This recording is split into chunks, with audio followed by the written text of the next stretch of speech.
అనే బహిరంగ సభకు ఇచ్చేసిన మీ అందరికీ ప్రభు పేరట నా వందనములు. ఈ రోజు నేను చెప్పబోయే పాఠం పేరు దేవుని వెలుగు.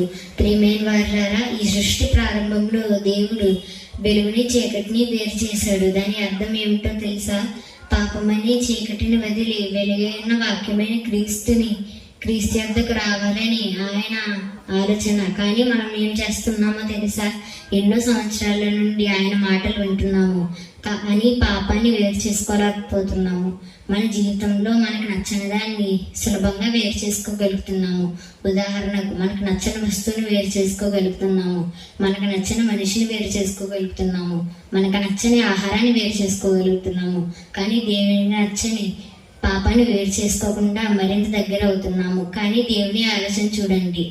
ప్రియమైన వారులారా, ఒకసారి మీరు మీ బైబిల్ తెరిచి కీర్తనలు 18 అధ్యాయం 28వ వచనం చూసినట్లయితే, నా దీపం వెలిగించేవాడు నీవే, నా దేవుడైన యెహోవా,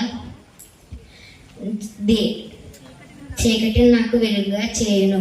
అంటే మన జీవితంలో పాపం అనే చీకటిని వేరు చేసి మన జీవితంలో రక్షణ అనే వెలుగుని ఉంచాలని ఆయన ఆశపడుతున్నాడు.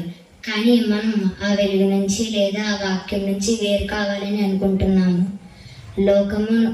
దేవుడు లోకమునకు వెలుగై ఉన్నాడు కనుక మనం కూడా ఆయనలో ఉంటూ అనేక మందిని వెలిగించే వారంగా ఉండాలని ఆశిస్తూ ఈ నా మాటలు ఇంతటితో ముగిస్తున్నాను. శ్రద్ధగా ఉన్న మీ అందరికీ నా వందనములు.